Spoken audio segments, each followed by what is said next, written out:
అపోస్తలుల కార్యముల గ్రంథము 8వ అధ్యాయము ధ్యానము. ఈ అధ్యాయములో వ్రాయబడిన వచనముల సంఖ్య 40. ఈ 40 వచనాలలో ఉన్న వాక్యపు వృత్తాంతము మొదట తెలియజేస్తాను. తదుపరి వచన ధ్యానం చేద్దాం. అపోస్తలుల కార్యముల గ్రంథములో 3 అధ్యాయము నుండి 7 అధ్యాయము వరకు ఉన్నటువంటి వాక్య భాగంలో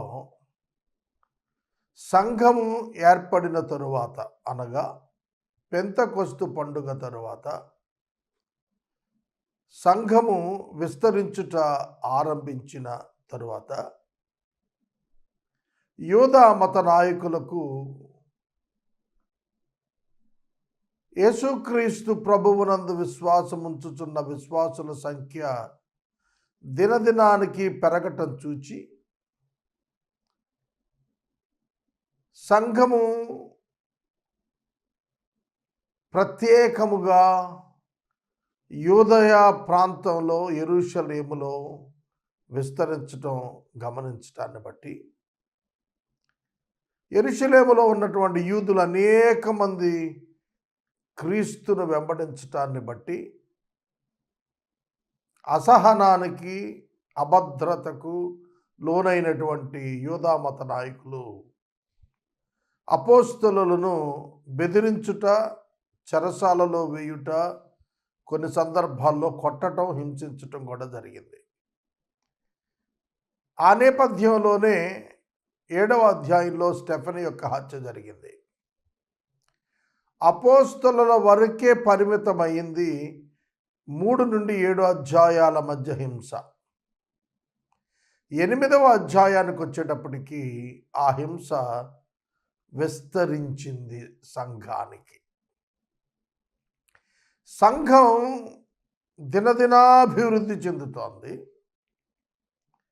యూదా మత నాయకుల యొక్క అసూయ, ద్వేషాలు కూడా దినదినము కూడా ఎక్కువవుతూ వచ్చాయి. వారి మతం పాడవుతుందనేటువంటి భావనలోనికి వాళ్ళు వచ్చారు.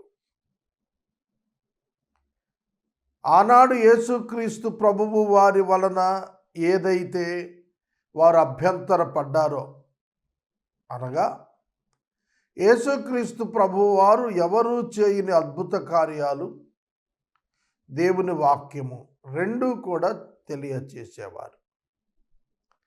ఆ రెండింటిని నివారించలేకపోయినటువంటి మత నాయకులు వారు ఆ విధంగా చేయలేకపోవటాన్ని బట్టి అసూయపడి వారు యేసుక్రీస్తును సంహరించడానికి ప్రణాళికలు చేశారు. ఇప్పుడు యేసుక్రీస్తు ప్రభువు వారి ఆరోహణం తర్వాత పరిశుద్ధాత్మ శక్తి చేత నింపబడినటువంటి యూదయ, గలిలయ ప్రాంతాలకు చెందినటువంటి ఆయన శిష్యులు అద్భుతమైనటువంటి కార్యాలు చేయటం ప్రారంభించారు. ఆశ్చర్యకరమైన కార్యాలు చేయటం ప్రారంభించారు. సూచక క్రియలు చేయటం ప్రారంభించారు. ఆ నేపథ్యంలో మరింత అసహనానికి యూదా మత నాయకులు గురయ్యారు. అందుకే వారిని హింసించారు. అయితే సంఘం విస్తరిస్తున్న కొలది అపోస్తలులు మాత్రమే కాక అపోస్తలుల ఎదుట ఏర్పరచబడినటువంటి వారిలో ఫిలిప్పు సహితం అద్భుతాలు చేయటం ప్రారంభించాడు. అంటే సంఘం కూడా అద్భుతాలలో, వాక్యోపదేశంలో భాగం తీసుకోవటం మొదలుపెట్టారు. దానితో ఈ హింస కూడా అపోస్తలుల వరకే పరిమితమైన హింస ఇప్పుడు సంఘానికి కూడా విస్తరించింది. 8వ అధ్యాయం మొదటి వచనంలో ఆ కాలమందు సంఘానికి యెరూషలేములో గొప్ప హింస, శ్రమలు అనలేదు, గొప్ప హింస, గ్రేట్ వయలెన్స్ చోటు చేసుకున్నట్లుగా మనకు కనబడుతుంది. 8వ అధ్యాయం 2-3 వచనాల్లో స్టెఫెను యొక్క సమాధి కార్యక్రమము అతని నిమిత్తం ప్రలాపించటం. సమాధి కార్యక్రమం చారిటీ. ఆ దినాల్లో ధర్మకార్యంగా ఎంచేవారు. 8వ అధ్యాయం 4వ వచనంలో యూదయ సమరయాలలో దేవుని సువార్త సేవ చెదిరిపోయి వెళ్ళినటువంటి విశ్వాసులు చేయటం ప్రారంభించారు. వాళ్ళు ప్రకటనలు చేస్తూ సంచారం చేస్తున్నారు. 8వ అధ్యాయం 5వ వచనంలో సమరయలో ఉజ్జీవం వచ్చింది. ఫిలిప్ సువార్థికుడిగా వర్తమానాలు ఇవ్వటం ప్రారంభించాడు. 8వ అధ్యాయం 6 నుండి 8 వచనాల మధ్య ఉజ్జీవం కొనసాగింది. ఫిలిప్ ద్వారా అద్భుతాలు జరగటం ప్రారంభమైంది. 9 నుండి 13 వచనాల మధ్య గారడీ వాడైనటువంటి సీమోను ప్రముఖుడు, ఆ ప్రాంతంలో ఎలుమా అని పిలువబడినటువంటి వాడు, మహాశక్తి అని పిలువబడినటువంటి వాడు. ఇతడు ఏం చేస్తున్నాడు తెలిసిన, మారు మనసు పొందాడు. అందరిలానే బాప్తిస్మం కూడా తీసుకున్నాడు. తర్వాత 14 నుంచి 17 మధ్యలో సమరయలోని విశ్వాసులు పరిశుద్ధాత్మ దేవుణ్ణి పొందిన విధానం కనిపిస్తుంది. 18 నుండి 19 మధ్య గారడీ సీమోను ధనాపేక్షతో పరిశుద్ధాత్మ వరం తనకు డబ్బుకు ఇమ్మని అడిగినప్పుడు పేతురు అతన్ని ఖండించడం 20 నుండి 23 వచనాల మధ్య కనపడుతుంది. గారడీ సీమోను దేవుని తీర్పును గురించి పేతురు హెచ్చరించినప్పుడు భయపడి అపోస్తలులను తన నిమిత్తం ప్రార్థన చేయమని వేడుకోవటం 24వ వచనంలో కనపడుతుంది. సమరయ గ్రామాలలోనూ యెరూషలేములోనూ ఉజ్జీవం వచ్చింది అని 25వ వచనం మనకు జ్ఞాపకం చేస్తుంది. 26 నుండి 29 వరకు ఉన్న వాక్య భాగం ప్రాముఖ్యమైనటువంటిది. కందాకే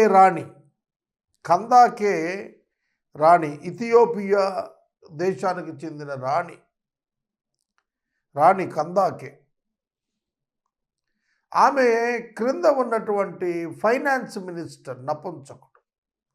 అతను యెరూషలేముకు ఆరాధనకు వచ్చి తిరిగి వెళుతున్నప్పుడు ఫిలిప్పును పరిశుద్ధాత్మ దేవుడు అతని యొద్దకు తీసుకొని వెళ్ళారు. అతను పరిగెత్తుకొని వెళ్ళి రథాన్ని కలుసుకున్నాడు. రథం వెంబడి పరిగెత్తుతూ అతనితో సంభాషించాడు. ఆ సంభాషణలో ఫిలిప్పును నపుంసకుడు రథం ఎక్కించుకొని వివరణ అడిగాడు. వారి ప్రయాణంలో నపుంసకుడు చదువుతున్నటువంటి గ్రంథం యెషయా గ్రంథం. దానిలో 53వ అధ్యాయములోని విషయాలు అతను చదువుతున్నాడు. ఫిలిప్పు అతనికి సువార్త చెప్పి ఆ యెషయా భక్తుని యొక్క ప్రవచనాలన్నీ యేసుక్రీస్తు ప్రభువును గుర్చినవని అతనికి చెప్పినప్పుడు పరిశుద్ధాత్మ దేవుడు అతన్ని ఒప్పించారు. అతడు సువార్తను నమ్మి అక్కడ బాప్తిస్మం తీసుకున్నాడు. 36వ వచనం మొదలు 38వ వచనం వరకు అతడు బాప్తిస్మం కోరుకున్నాడు. బాప్తిస్మాన్ని ఫిలిప్పు ఇచ్చాడు. అలాగే 30వ అధ్యాయం 35వ వచనాల మధ్య వ్యక్తిగత సువార్థీకరణ ఉదాహరణ ఫిలిప్పు కనబడతాడు. 39వ వచనంలో ఆత్మ ఫిలిప్పును కొనిపోవటం. 40వ వచనంలో ఫిలిప్పు అజ్జోతులో కనపడ్డాడు.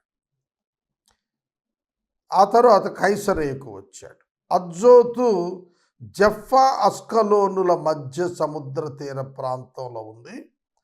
ఒకప్పుడు దీన్ని అష్టోదు అని పిలిచేవారు. ఫిలిస్తీయుల ప్రాంతం ఇది. అష్టోదు దేవత గుడి అక్కడుంది. ఆ అష్టోదు దేవత పేరు దాగోను దేవత అనేవారు. ఫిలిస్తీ 5 పట్టణాల్లో ఈ పట్టణం కూడా ఒకటిగా ఉంది. ఇక మనం ఈ 8వ అధ్యాయంలో ఏముందో చూచాం. ఇక వరుస వచన ధ్యానంతో వాక్యమును దేవుని నుండి విందాం. అపోస్తల కార్యముల గ్రంథం 8వ అధ్యాయం 1వ వచనం చదువుతాను. ఆ కాలమందు యెరూషలేములోని సంఘమునకు గొప్ప హింస కలిగినందున అపోస్తలులు తప్ప అందరూ యూదయ సమరయ దేశముల యందు చెదిరిపోయిరి. ఈ వచనం పదం పదం చదవాలి. ఆ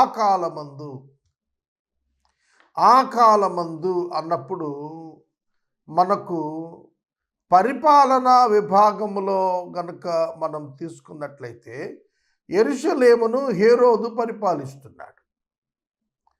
హేరోదు మనకు 12వ అధ్యాయం మొదటి వచనంలో కూడాను హేరోదు కనపడతాడు. యాకోబును చంపించాడు హేరోదు. కనుక హేరోదు పరిపాలన దినాల్లో అపోస్తలులు పరిశుద్ధాత్మ చేత నింపబడి సువార్త ప్రకటిస్తున్న దినాల్లో, యెరూషలేములో సంఘము విస్తరిస్తూ వెళుతున్నటువంటి దినాల్లో, యెరూషలేములోని సంఘం ఇంకా సంఘం యూదయ సమరయాలలో చొచ్చుకుని వెళ్ళటం తర్వాత కనిపిస్తుంది మనకు. 7 అధ్యాయాల వరకు యెరూషలేములోనే జరిగిన సంఘటనలు లూకా గారు రికార్డ్ చేశారు కదా. కనుక 7వ అధ్యాయం దగ్గరకు వచ్చేటప్పటికి మొదటి హతసాక్షిగా స్టెఫెనును రాళ్లతో కొట్టి చంపిన సన్నివేశం కనిపిస్తుంది. కొట్టారు, చెరలో వేశారు, అది కొంచెం తీవ్రత తక్కువ. కానీ రాళ్లతో కొట్టి చంపటం అనేది ఉంది చూశారు, తీవ్రత పెరిగింది. ఇక అది అపోస్తలుల నుండి సంఘానికి ప్రాకింది హింస. ఈ పర్సెక్యూషన్, గ్రేట్ వైలెన్స్ సంఘం మీద పడింది. సంఘం విస్తరించింది, సౌఖ్యంగా ఉంది. సంఘం సౌఖ్యంగా ఉంది ఎందుకంటారా? వారు తమ స్థిర ఆస్తులను అమ్ముకొని అపోస్తలుల పాదాల దగ్గర పెడితే, అపోస్తలులు కొందరిని ఏర్పరిచి పంచటం ప్రారంభిస్తే, సంఘములో చేరిన ప్రతి ఒక్క వ్యక్తి యొక్క ప్రతి అవసరం, అక్కర ఆ డబ్బుతో తీర్చబడుతూ వచ్చింది. ఇంకా అనేక మంది దానిలో భాగస్థులు అవటానికి ఇష్టం చూపించారు.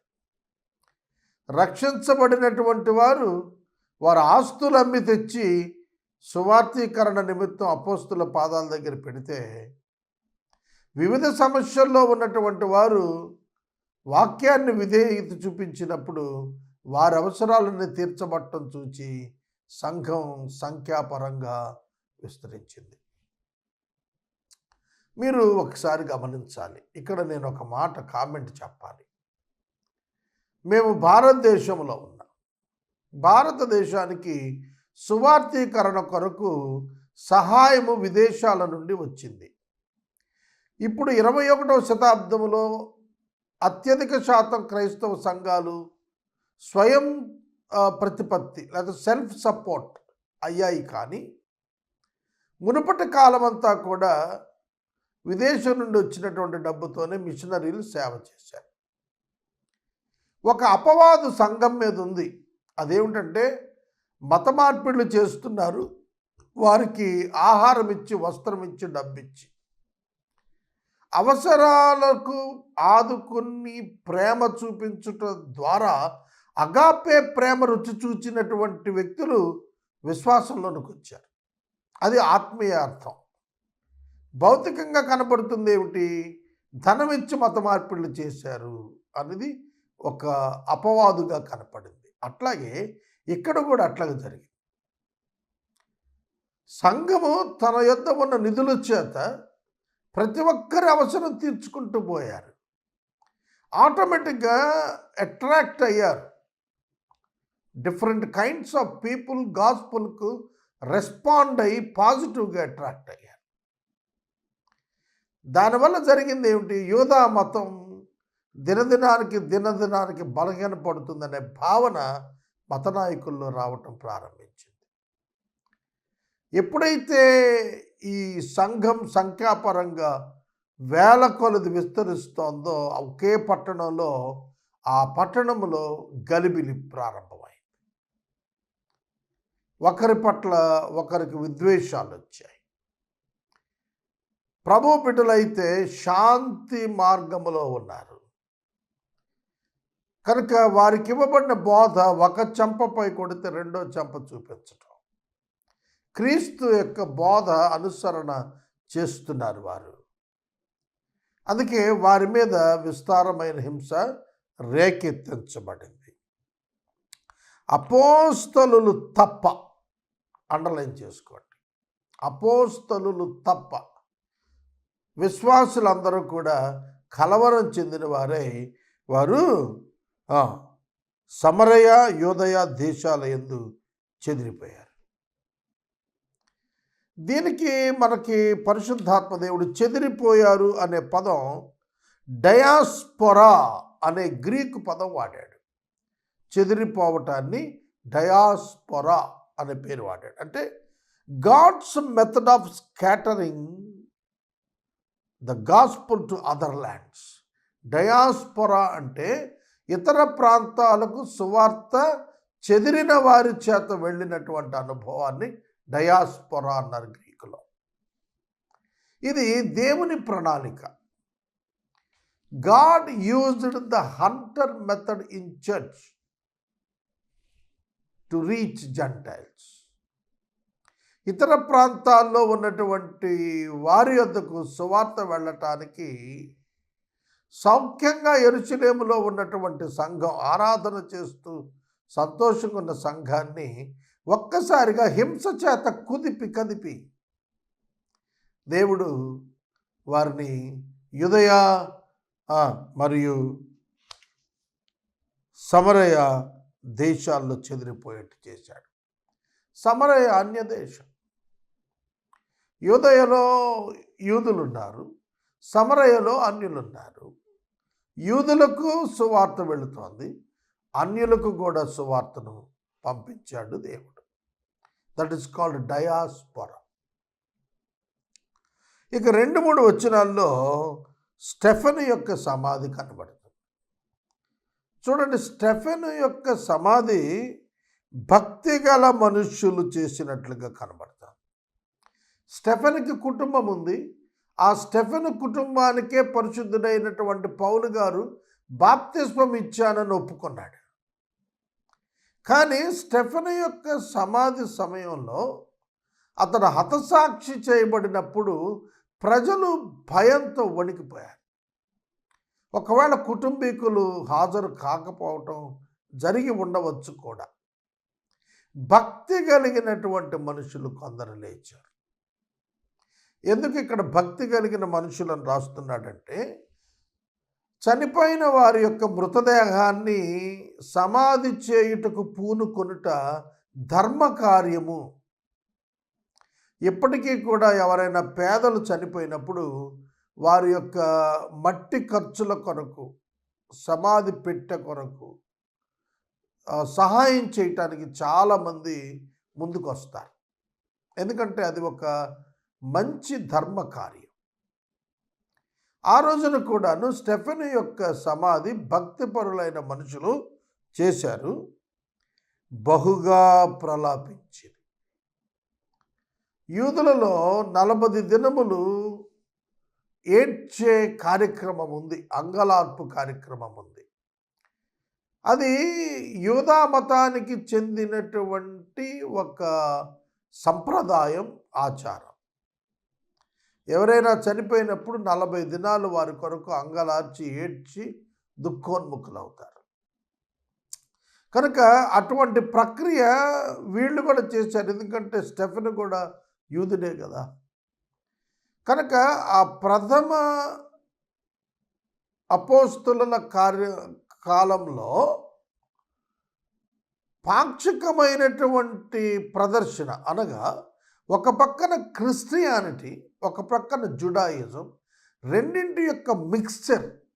పాత నిబంధన గ్రంథంలో భక్తులు అంగలార్చటాన్ని గురించి మనకు రాయబడినట్టుగా కనబడుతుంది. సో ఇక్కడ 3వ వచనంలో సౌలైతే ఇంటింట జొచ్చి పురుషులను స్త్రీలను ఈడ్చుకొని పోయి చెరసాలలో వేసి సంఘాన్ని పాడు చేస్తున్నాడు, డిస్టర్బ్ చేస్తున్నాడు. సౌలు అను ఒకడు బయలుదేరాడు. అతడే తరువాత పౌలుగా కన్వర్ట్ అయినట్టుగా 9వ అధ్యాయం మనకు అపోస్తల కార్యముల గ్రంథం జ్ఞాపకం చేస్తుంది. స్టెఫెను చనిపోయినప్పుడు సమ్మతించిన అధికారిగా కూడా అతడే ఉన్నట్లుగా 7వ అధ్యాయము మనకు చివరి వచనం మనకు తెలియచేస్తుంది. అతని చావుకు సమ్మతించిన వాడుగా సౌలు కనబడతాడు. ఈ సౌలు ఇంటింట జొచ్చాడు. చూడండి, పెర్సెక్యూషన్ వచ్చేటప్పటికి ఇంటింట చొచ్చి అంటే జొరబడి విశ్వాసులను పట్టుకొని పురుషులు స్త్రీ భేదం లేకుండా ఈడ్చుకొని కొందరిని చెరసాల్లో వేయించి, కొందరిని హింసించి, కొందరిని చంపేస్తూ సంఘాన్ని భయభ్రాంతులు చేస్తున్నాడు. గమనించారా? యెరూషలేములో గృహాలలోనికి వెళ్ళి విశ్వాసులను హింసించటం ప్రారంభించారు. మనకు మణిపూర్లో జరిగినటువంటి క్రైస్తవ సంఘాల మీద హింసాకాండ 2024వ సంవత్సరాన్ని కుదిపేసింది. భారతదేశంలో మణిపూర్ ప్రాంతంలో జరిగినటువంటి క్రైస్తవ సంఘం మీద హింస తీవ్రమైనటువంటి హింస. ప్రజలు పట్టణాలు గ్రామాలు వదిలి ఇతర రాష్ట్రాలకు పారిపోయినటువంటి దుస్థితి.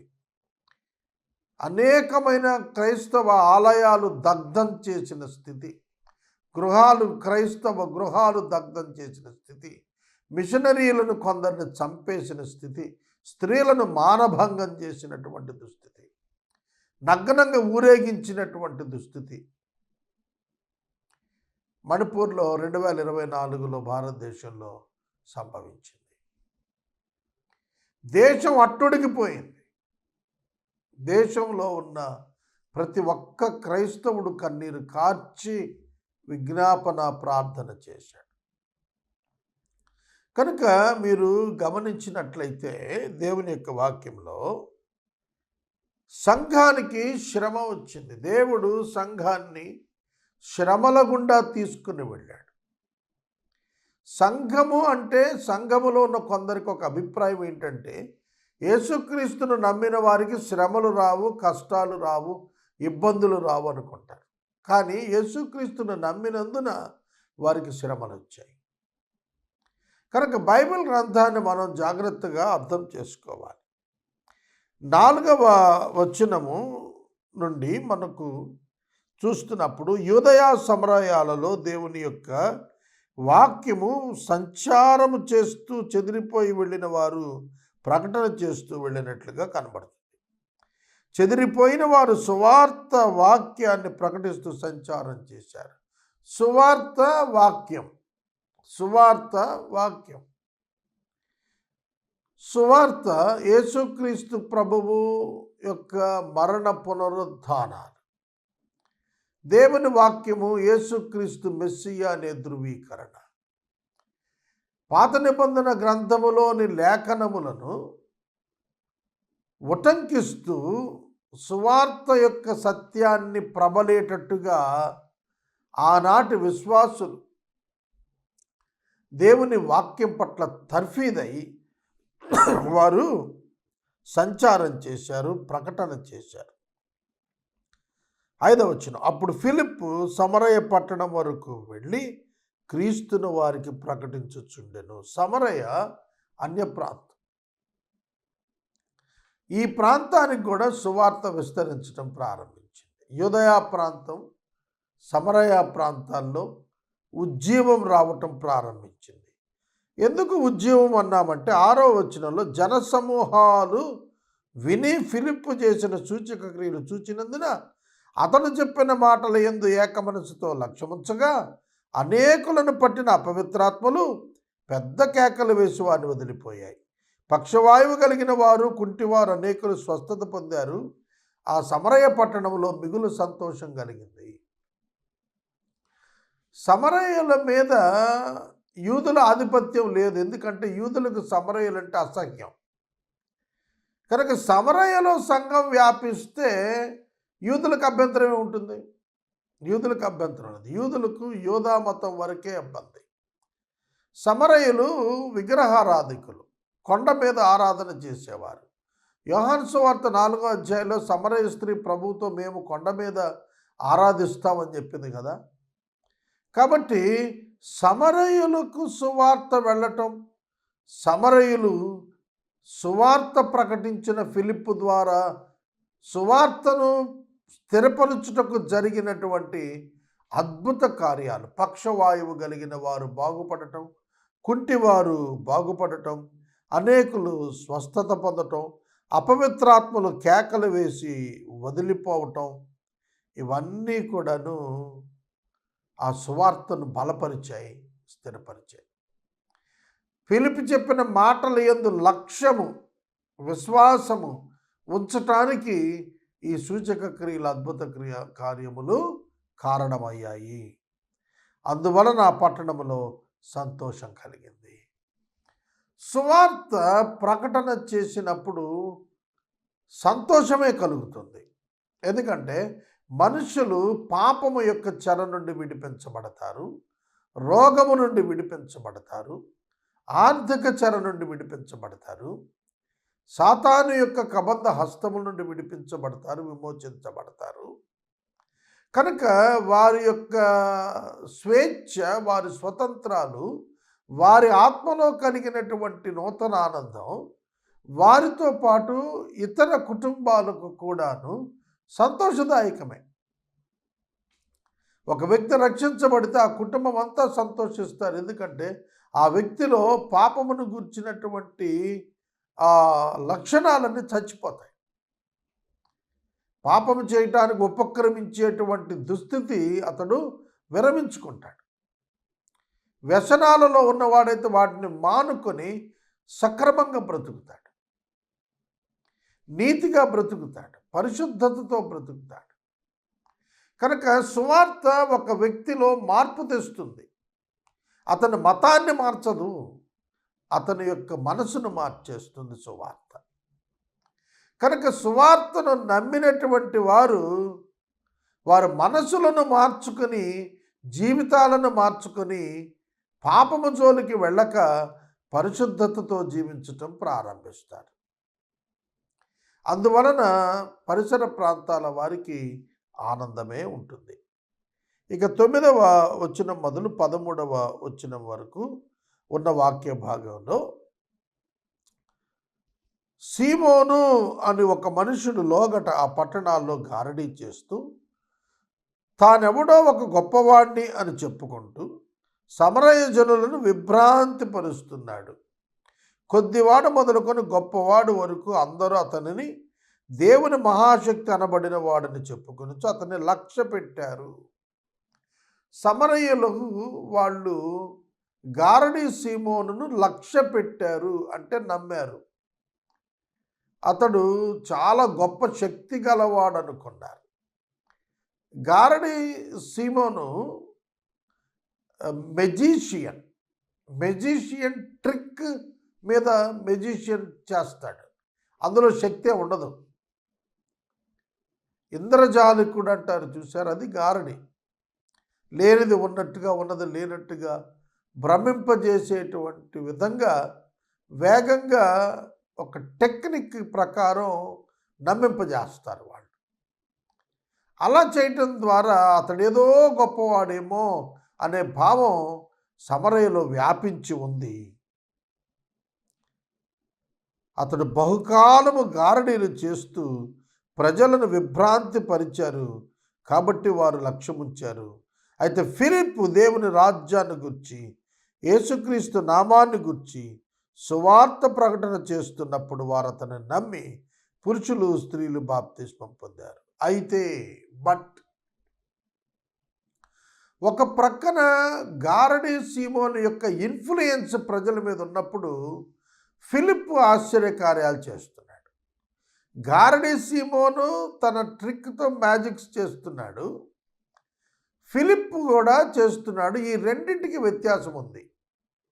గారడీ సీమోను ట్రిక్కరీ, కానీ ఫిలిప్పు ట్రిక్కరీ కాదు, పరిశుద్ధాత్మ శక్తితో అద్భుతాలను చేస్తున్నాడు, స్వస్థతలు చేస్తున్నాడు, దయ్యాలను వదిలించేస్తున్నాడు, పక్షవాయువు కలిగిన వాడిని బాగు చేస్తున్నాడు. ఇది అతని వలన కలిగినది కాదు, దేవుని వలన కలిగినది.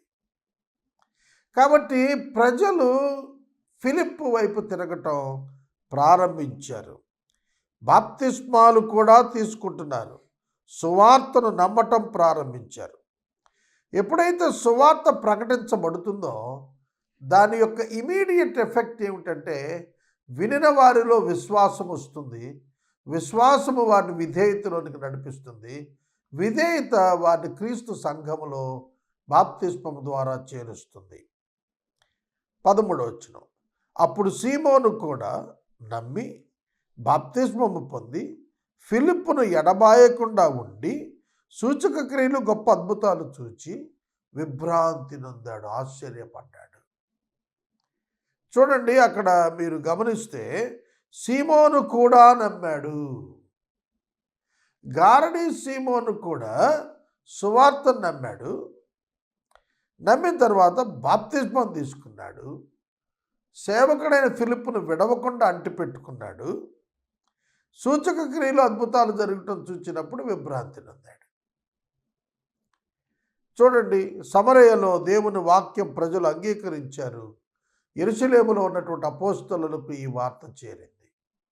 ఫిలిప్పు సమరయలో సువార్తీకరణ చేస్తుండగా సంఘం ఏర్పడుతోంది అనే శుభవార్త విన్నటువంటి అపోస్తలులు పేతురును యోహానును వారి యొద్దకు పంపించారు. పేతురు యోహానులు వచ్చి వారు పరిశుద్ధాత్మ పొందాలని వారి నిమిత్తం ప్రార్థన చేసి వారి మీద చేతులుంచారు. అంతకుముందు వారిలో ఎవరి మీద పరిశుద్ధాత్మ దేవుడు దిగి ఉండలేదు. వారు ప్రభువైన అయిన యేసునామాన బాప్తిస్మం వరకు మాత్రమే పొంది ఉండారు. కానీ పేతురు యోహానులు చేతులుంచినప్పుడు వారు పరిశుద్ధాత్మను పొందారు. చూడండి, అపోస్తలులు సమరయను దర్శించారు. అపోస్తలులలో పేతురు యోహానులు వాళ్ళు సమరయలో ఉన్న సంఘాన్ని పరిశుద్ధాత్మ శక్తి క్రిందకు తీసుకుని వచ్చారు. సువార్తను నమ్మి బాప్తిస్మం పొందటం వరకే సంభవించింది, కానీ దేవుని ఆత్మచేత నింపబడిన వరముల చేత నింపబడిన అనుభవం ఇంకా వారికి అప్పటికి కలగలేదు అన్నాడు. ఇవాళ సిద్ధాంతపరమైన వ్యత్యాసాలు ఉన్నవారు ఈ మాటల మీద కొట్టుమిట్టాడుతున్నారు, కొట్లాడుకుంటున్నారు. కొందరైతే పరిశుద్ధాత్మ దేవుడు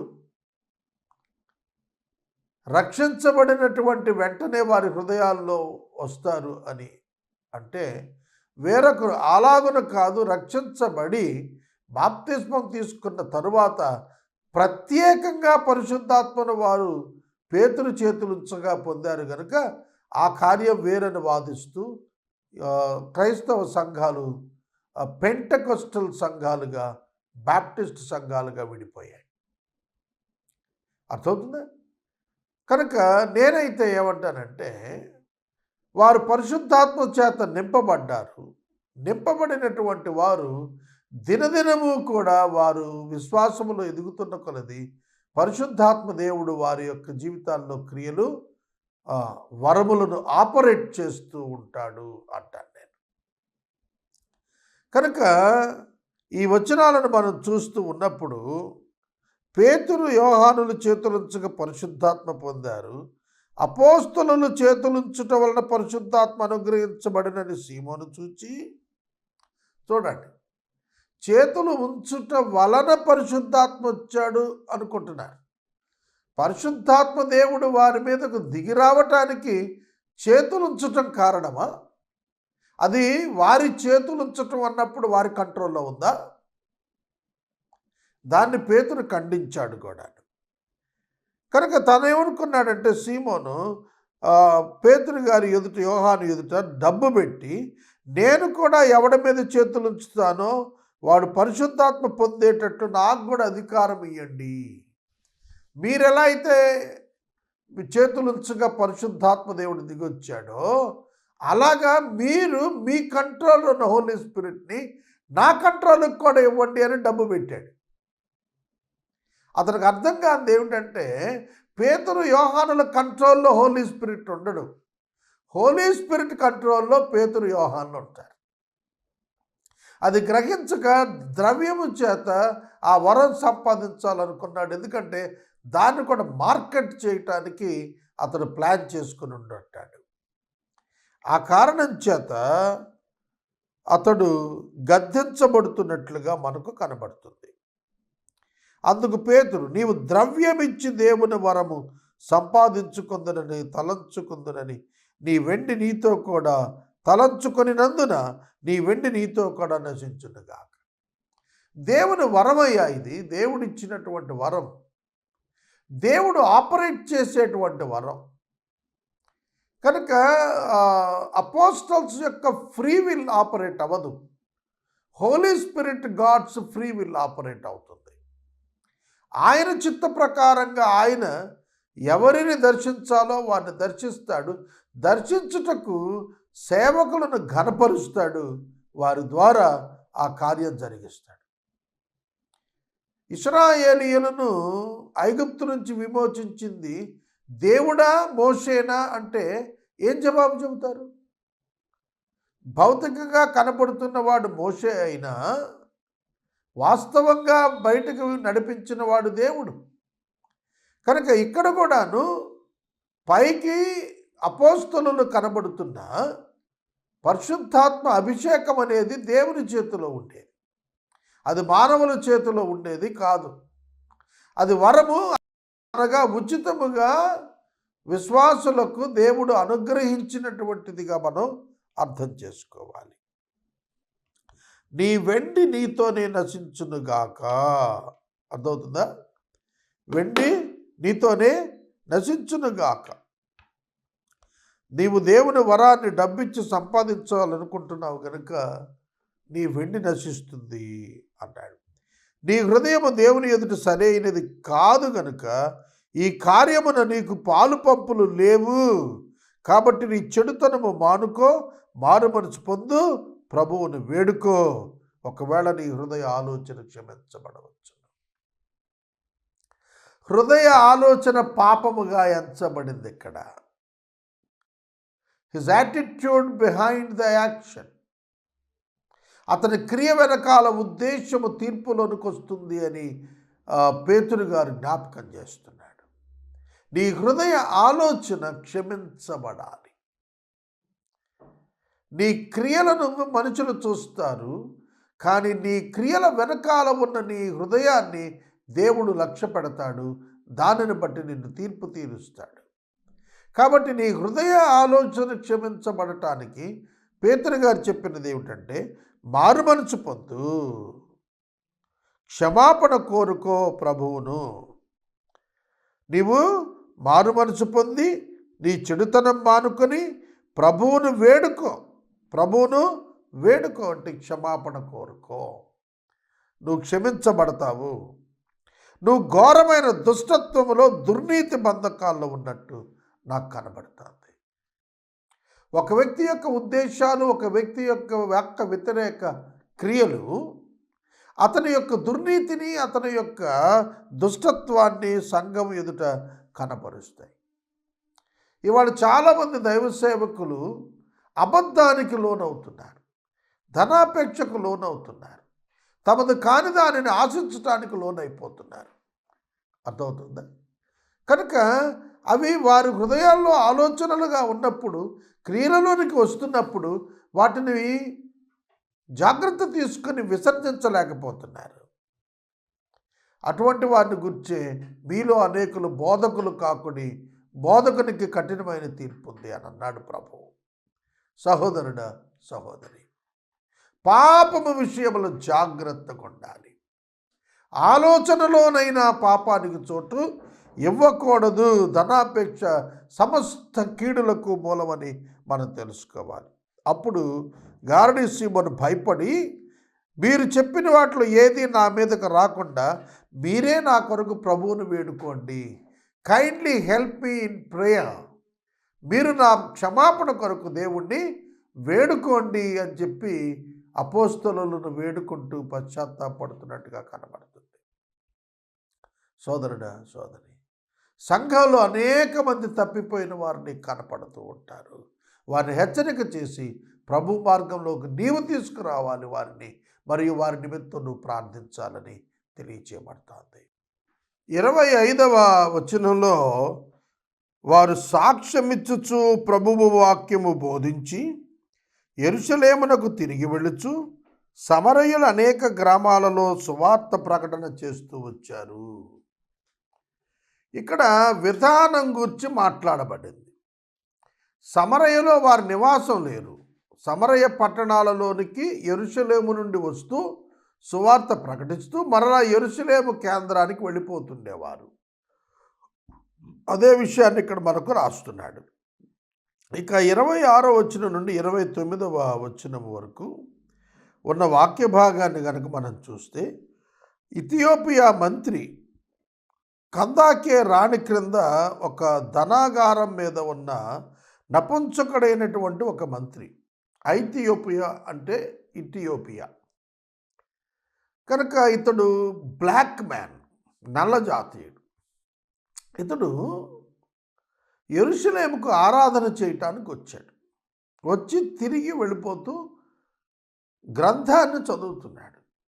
గ్రంథాన్ని చదువుతున్నప్పుడు ఆ గ్రంథంలో యెషయా గ్రంథం 53వ అధ్యాయం అందులో చదువుతున్నాడు.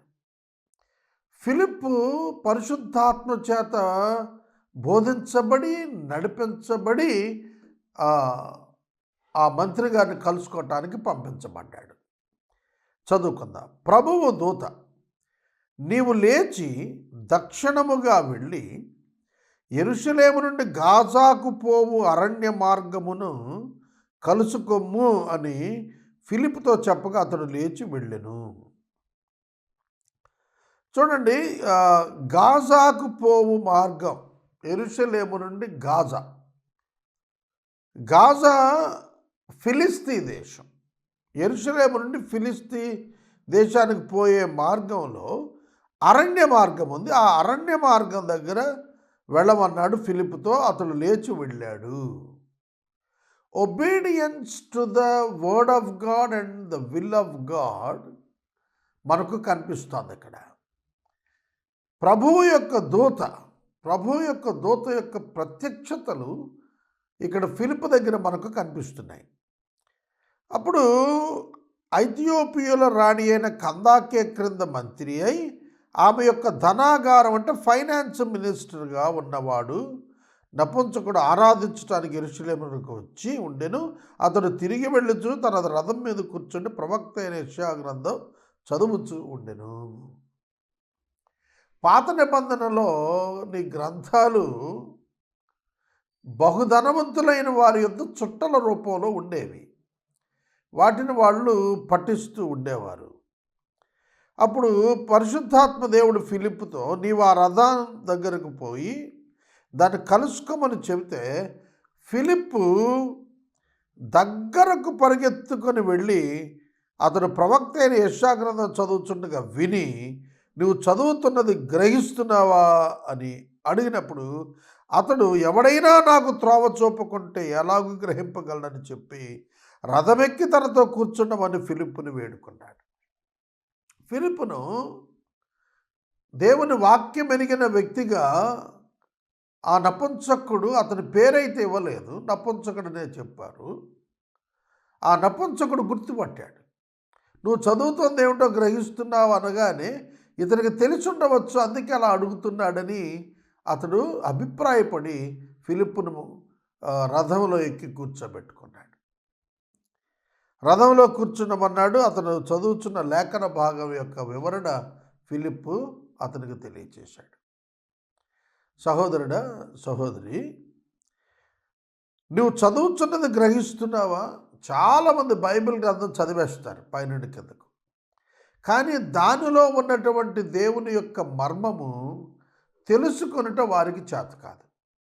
ఇది ఘంటాపథంగా చెప్పచ్చు. ఎందుకంటే అనేక మంది బైబిల్ని అపార్థం చేసుకున్న వారు బైబిల్ని చదివి అపార్థం చేసుకున్నారు. ఎందుకంటే దానిలోని డివిజన్ తెలియక, దానిలో దేవుని మాట ఏదో, దేవుని ఉద్దేశం ఏదో, దేవుని సేవకుని యొక్క పిలుపేమో తెలియక అపార్థం చేసుకున్నారు. కనుక దేవుని యొక్క వాక్యం కేవలం పఠనముతో తెలియదు. దానిని దేవుని యొక్క ఆత్మ వర్ణించినప్పుడే, వివరించినప్పుడే, సేవకుడు బోధించినప్పుడే అది అర్థమవుతుంది. అంతెందుకు ఆదివారం పూట మనం మందిరాలకు వెళ్తూ ఉంటాం. రెగ్యులర్గా చదివే బైబిల్ పోర్షన్సే మనందరికీ బైబిల్లో ఉంటాయి. కానీ వివరిస్తున్నటువంటి వ్యక్తి యొక్క వివరణ మనకు అర్థాన్ని పరిపూర్ణంగా తెలిసేటట్టుగా చేస్తుంది. కాబట్టి దేవుని యొక్క వాక్యం కేవలం చదువుటం వలన మాత్రమే కాదు, దాని యొక్క వివరణ అత్యవసరం. అందుకే పరిశుద్ధ బైబిల్ గ్రంథానికి నేను ఒక కామెంటరీ తయారు చేశాను. 1500 గంటల వ్యాఖ్యానం పరిశుద్ధ బైబిల్ గ్రంథం మీద వివరణ ఇచ్చాను. సోదరుడా, సోదరి, ఎవడైనా నాకు త్రోవ చూపకుంటే ఎలా గ్రహిస్తాను? అవును, చదివిన దానిని వివరించకపోతే, అర్థమయ్యేటట్లుగా మరొకరు చెప్పకపోతే ఏ విధంగా గ్రహిస్తాను? ఇవాళ అత్యధిక శాతం దైవ సేవకులు పామరులు ఉన్నారు. పామరులు అంటే వేదపరమైన పామరులు, అంటే దేవుని యొక్క వేదాంత విద్య విషయమైన పామరులు. వారికి దేవుని యొక్క వాక్యము యొక్క లోతు పరిపూర్ణంగా తెలియదు, దాని యొక్క అవగాహన పూర్ణంగా తెలియదు. కేవలము ఆరాధన పద్ధతులు మాత్రమే వస్తాయి తప్ప వాళ్లకు వాక్యము యొక్క వివరణ వారికి పరిపూర్ణంగా అవగాహనలో లేక అనేక సందర్భాల్లో వాక్యాన్ని ఇష్టానుకూలముగా వాళ్ళు ఇంటర్ప్రెట్ చేస్తూ ప్రజల కన్ఫ్యూజన్కు గురి చేస్తుంటారు. అక్షరార్థమైనటువంటి అవగాహనకు వెళ్ళి వాక్యాన్ని అపార్థం చేసిన సేవకులు అనేక మంది లేకపోలేదు. కనుక వాక్యం యొక్క నిజమైనటువంటి అర్థం అక్షరార్థం కాదు, ఆత్మీయ అర్థం. ఆత్మ సంబంధమైన అర్థాన్ని పరిశుద్ధాత్మ చేత బోధించగలిగిన వాడు ధన్యుడు. బోధించగా నేర్చుకున్నవాడు మరింత ధన్యుడు. 32వ వచనం, అతడు లేఖనములో చదువుచున్నటువంటి భాగం ఏమిటనగా, ఆయన గొర్రె వలె వదకు తేబడను, బొచ్చు కత్తిరించువాని ఎదుట గొర్రెపిల్ల ఎలాగూ మౌనముగా ఉండునో అలాగే ఆయన నోరు తెరవకుండెను. ఆయన దీనత్వాన్ని బట్టి ఆయనకు న్యాయ విమర్శ దొరకకపోయిను. ఆయన సంతానము ఎవరు వివరింతురు? ఆయన జీవము భూమి మీద నుండి తీసివేయబడినది. అప్పుడు ప్రవక్తకు అనుమానం వచ్చింది చదివి, ఇది ఎవరిని గుర్చి? ప్రవక్త యెషయా తన గురించి చెప్పుకుంటున్నాడా, వేరొకటి గురించి చెప్పుకుంటున్నాడా? నాకు తెలియచెయ్యి అని ఫిలిప్పును బ్రతిమాలాడు. అప్పుడు ఫిలిప్పు నోరు తెరిచి ఆ లేఖనాన్ని అనుసరించి అతనికి యేసును గుర్చిన సువార్త ప్రకటించెను. లేఖనాన్ని అనుసరించి ప్రకటన, ఆ లేఖనం యొక్క ఆ వివరణ ఎవరిలో నెరవేరినదో ఆ వ్యక్తి అయిన యేసు యొక్క వివరణ చెప్పటం ప్రారంభించాడు. వారు త్రోవలో వెళుతున్నారు, నీళ్లున్న చోటకు వారు వచ్చారు. నపుంసకుడు అడుగుతున్నాడు, ఇదిగో నీళ్లు, నాకు బాప్తిస్మం ఇచ్చుటకు ఆటంకమేమి అని అడిగి రథాన్ని నిలపమని ఆజ్ఞాపించాడు. నువ్వు పూర్ణ హృదయంతో విశ్వసించిన ఎడల నీవు బాప్తిస్మం పొందవచ్చు అని చెప్పి ఫిలిప్పు నపుంసకుడికి తెలియచేశాడు. ఆజ్ఞాపించను అనే చోట నువ్వు పూర్ణ హృదయంతో అంగీకరిస్తే నీవు బాప్తిస్మం తీసుకోవచ్చు. ఫిలిప్పు నపుంసకుడు ఇద్దరు నీళ్లలోకి దిగారు. ఫిలిప్పు అతనికి బాప్తిస్మం ఇచ్చాడు. వారు నీళ్లలో నుండి వెలుపలకు వచ్చినప్పుడు ప్రభువు ఆత్మ ఫిలిప్పును కొనిపోయాడు. నపుంసకుడు సంతోషిస్తూ తన త్రోవను వెళ్ళాడు. అతడు ఫిలిప్పును మరి ఎన్నడూ చూడలేదు, అవసరం లేదు కూడా. ఇక్కడ మనకు సేవకులకు ఒక హెచ్చరిక ఉంది. సాధారణంగా సంఘాల్లో కాపరులు ఏమనుకుంటారంటే, నేను బాప్తిస్మం ఇచ్చాను కనుక ఆ వ్యక్తి తన మరణ పర్యంతము ఇదే సంఘానికి తనకు బద్ధుడై ఉండాలని కోరుతూ ఉంటారు. అది ఇప్పుడు ఆచరణలో సంఘాలలో ఉన్న పద్ధతి కూడా. అది లీగలైజ్డ్గా, స్పిరిచువల్ లీగలైజ్డ్గా కొనసాగిస్తున్నారు. కానీ అలా లేదు అపోస్తుల కాలంలో. నపుంసకుడు బాప్తిస్మం తీసుకున్నాడు ఫిలిప్పుతో, మరెన్నడూ వారిద్దరు కలుసుకోలేదు. ఎవరి విశ్వాస జీవితంలో, సేవా జీవితంలో వారు ముందుకు కొనసాగిపోయారు. కాబట్టి కొన్ని దురాచారాలను సంఘాలలో ప్రవేశపెట్టి నడిపించుకుంటున్నటువంటి దుర్గతి కూడా మనకి ఈ దినాల్లో కనిపిస్తుంది. ఫిలిప్పు యొక్క సువార్తీకరణ నపుంసకుని ప్రభువులోనికి నడిపించింది. సువార్త అనగా యేసును గూర్చినటువంటి మాటలుగా మనకు అర్థమవుతున్నాయి. యేసును గూర్చిన సువార్త, యేసును గూర్చిన సువార్త. యేసు లేకుండా సువార్త లేదు, యేసు లేకుండా సువార్త లేదు. అందుకే పౌలు గలతీయులకు రాస్తూ, ఇంత త్వరగా మేము ప్రకటించిన సువార్తను విడిచి భిన్న సువార్తకు తిరిగిపోవటం చూడగా మాకు ఆశ్చర్యం కలుగుతుంది అన్నాడు. అంటే యేసును మైనస్ చేస్తారు సువార్తలో. యూదులు యేసును మైనస్ చేశారు, మహమ్మదీయులు యేసును మైనస్ చేశారు. యేసు లేకుండా సువార్త, పరలోకానికి వెళ్ళొచ్చు యేసు లేకుండా అనేది యూదులు చెప్తారు, పరలోకానికి వెళ్ళొచ్చు యేసు లేకుండా అనేది మహమ్మదీయులు కూడా చెబుతారు. కానీ క్రైస్తవుడు యేసు లేకుండా సువార్త చెప్పడు. సువార్త యేసును గుర్చినదే చెబుతాడు. యేసుక్రీస్తు మరణ పునరుద్ధానాల వలన కలిగినటువంటి విమోచన దైవ పథకాన్ని గురించి సువార్త వర్ణిస్తోంది. కాబట్టి రక్షించబడినటువంటి వారందరూ కూడా ప్రభువైన యేసుక్రీస్తు నామమునందలి విశ్వాసము చేతనే రక్షించబడతారనేటువంటి సత్యము బైబిల్ గ్రంథం ధృవీకరిస్తోంది. ప్రభువు యొక్క ఆత్మ ఫిలిప్పును కొనిపోయెను, ప్రభువు యొక్క ఆత్మ ఫిలిప్పును కొనిపోయెను. అతడు దేవుని ఆత్మ చేత నడిపించబడిన వాడుగా మరియు కొనిపోబడినటువంటి వాడిగా కనిపిస్తాడు ఫిలిప్. అంటే అతనికి యోహాను సువార్త 3వ అధ్యాయంలో యేసుక్రీస్తు ప్రభు చెప్పారు కదా, పరిశుద్ధాత్మ చేత నింపబడినటువంటి వాని యొక్క పోకడ గాలిని పోలుంటుంది అంటాడు. అంటే he doesn't know where to go and how to go. That should be decided by his lord. అది ఆయన దేవుని చేత నిర్ణయించబడుతుంది. కాబట్టి అపోస్తలులు సర్వలోకమునకు వెళ్ళి సర్వ సృష్టికి సువార్త ప్రకటించబడినప్పుడు ఎలా వెళ్ళాలని ప్రభువుని అడగలేదు. అది వారి యొక్క చిత్తం కాదు, వారి ప్రణాళిక కాదు, దేవుని ప్రణాళిక. దేవుడు ప్రయాణాన్ని చూసుకోగలడు. దేవుడు ప్రయాణము తర్వాత సువార్తీకరణ చూసుకోగలడు.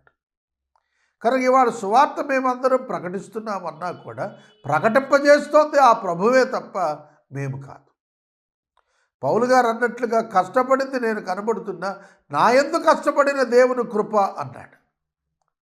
కనుక సువార్తికుడు భౌతికంగా గాడ్స్ రిప్రజెంటేటివ్గా మానవుడు మాట్లాడటానికి దేవునికి అవసరమైనాడు కనుక కనబడుతున్నాడు తప్ప కార్యమంతా జరిగించేది పరిశుద్ధాత్మదేవుడే. ఒక వ్యక్తిలో నిజమైన మార్పును తేగలిగినది దేవుని యొక్క ఆత్మ మాత్రమే అని పరిశుద్ధ లేఖనాలు మనకు తెలియజేస్తున్నాయి. 40వ వచనం, అయితే ఫిలిప్ అజ్జోతులో కనబడిన, అజ్జోతు అష్టోదు అనే ఫిలిస్తీ పట్టణంగా కనబడుతుంది. ఇక్కడనే దాగోని దేవత గుడి ఉంది. మనకు న్యాయాధిపతుల గ్రంథంలో కనబడుతుంది కదా దాగోని దేవత. ఆ ప్రాంతం అది ఫిలిస్తీ ప్రాంతం. ఫిలిప్ అక్కడ కనపడ్డాడు. అక్కడ నుండి కైసరుకు వచ్చే వరకు అతను పట్టణాలన్నింటిలో సంచరిస్తూ సువార్త ప్రకటన చేస్తూ వచ్చాడు. ఎటువంటి మిషనరీ యాత్రలు చేశారండి అపోస్టల్స్ మరియు పెద్దలు. ఫిలిప్ కైసరయ్యకు వచ్చే వరకు కూడా పట్టణాలన్నింటా తిరుగుతూ సువార్త ప్రకటిస్తూ రోగులను స్వస్థపరుస్తూ క్రీస్తు ప్రభువును విశ్వాసం ఉంచిన వారికి బాప్తిస్మాలు ఇస్తూ సంఘాన్ని వృద్ధి చేస్తూ దేవునికి లోబడుతూ ఆయన ప్రయాణాన్ని కొనసాగిస్తూ వచ్చాడు. ఈ అద్భుతమైనటువంటి ఫిలిప్ పరిచర్య 8వ అధ్యాయంలో కనబడుతుంది. ఇక్కడ మనం అధ్యాయాన్ని ముగించుకుంటున్నాము.